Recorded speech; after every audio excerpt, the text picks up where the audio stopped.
आपके पास 3 प्लॉट, 2 दुकानें और एक फार्म हाउस है, लेकिन यदि बिजनेस इनकम बंद हो जाए या मंथली इनकम आपकी बंद हो जाए तो महीने के खर्च कहां से आएंगे? आज 50 प्लस की एज में ये कॉमन प्रॉब्लम है। एसेट्स रिच हैं पर कैश पुअर।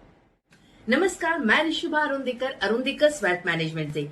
यदि आप 45 से 50 के बीच में हैं, आपके पास प्रॉपर्टी है लेकिन इनकम क्लियर नहीं है, तो ये वीडियो आपके लिए बहुत इंपॉर्टेंट है।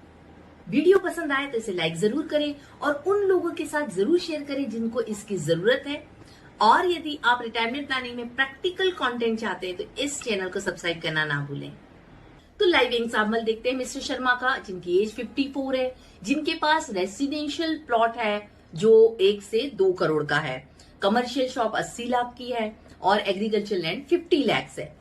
अब सवाल ये उठता है कि इनके पास टोटल जो कॉर्पस है, नेटवर्थ दिख रहा है, वो 2 से 3 करोड़ है, लेकिन बैंक बैलेंस 4 लाख है, रेगुलर इनकम अनस्टेबल है। अब आपको जरूरत पड़ी तो इसको क्या आप लिक्विड कर पाएंगे? क्योंकि 60,000 रुपए पर मंथ यदि मैं रेगुलर एक्सपेंसेस बोलूं तो साल का 7.2 लाख हो जाता है। और यदि मैं इसमें रिटायरमेंट के 25 ईयर्स आगे के जो ऐड कर दूं तो 1.8 करोड़ विदाउट इन्फ्लेशन कॉर्पस होता है। और यदि मैं इसमें इन्फ्लेशन को ऐड कर दूं तो कम से कम 3 करोड़ कॉर्पस होना चाहिए। अब नेटवर्थ तो बड़ा है लेकिन कैश फ्लो 0 है। मेरे पास 2.5 करोड़ है लेकिन रेगुलर इनकम अनस्टेबल है। चलिए तो अब बात करते हैं रेंटल रियलिटी यील्ड पर। इंडिया में रेसिडेंशियल रेंटल यील्ड 2 to 3% है। मतलब आप मान लीजिए आपकी प्रॉपर्टी की कीमत 1 करोड़ है, 2% मैं यदि यील्ड मान लूं तो 2 लाख रुपए पर ईयर होता है, मतलब 16,000 रुपए पर मंथ। यदि ये प्रॉपर्टी की कीमत 2.5 से 3 करोड़ के बीच में है तो रेंटल हम 40 to 50 के मान सकते हैं, वो भी आपको वैकेंसी रिस्क के साथ। तो अब आते हैं सॉल्यूशन फ्रेमवर्क पर। इसका सॉल्यूशन क्या है? मिस्टर शर्मा की स्ट्रेटेजी होनी चाहिए कि उनके पास रेंटल रेसिडेंशियल प्रॉपर्टी है वो रखे, और जो एग्रीकल्चर लैंड है जिसकी कीमत 50 लाख के करीब है उसको वो सेल आउट कर सकते हैं। और मान लीजिए कि टैक्स और सब करने के बाद 45 लाख उनके पास बचते हैं। जनरली एग्रीकल्चर लैंड पे टैक्स नहीं होता है, इसके लिए हम एक अलग से वीडियो में देखेंगे।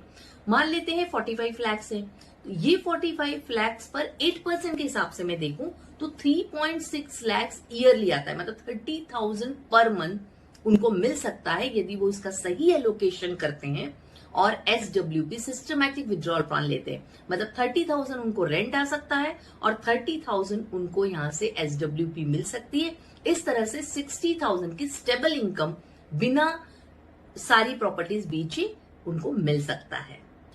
इस सॉल्यूशन से पहले शर्मा जी की इनकम 0 थी और स्ट्रेस वेरी हाई, और इस सॉल्यूशन के बाद शर्मा जी काफी स्ट्रेस फ्री है, पीस ऑफ माइंड है और स्टेबल 60,000 इनकम भी है। अब बात करते हैं एडवांस ऑप्शन की। एडवांस ऑप्शन जिसको कि रिवर्स मॉर्गेज ऑप्शन भी कहते हैं, जिसमें बैंक के पास अपनी प्रॉपर्टी को बंधक रखते हैं, मॉर्गेज करते हैं और बैंक उस पर आपको रेगुलर इनकम देती है। जब तक आप उस मकान में रहते हैं, आप जिंदा है, आपको कंटिन्यूअस मिलते रहेंगे। पर इसके कुछ प्रॉज एंड कॉन्स है जिसको हम नेक्स्ट वीडियो में देखेंगे।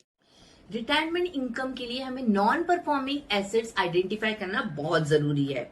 मान लीजिए कि आपके पास 3 करोड़ की प्रॉपर्टी है, जिसमें से 1 करोड़ आपकी इमोशनल प्रॉपर्टी है, दैट मीन्स कि आप रह रहे हैं या वो रेंट पे चल रही है।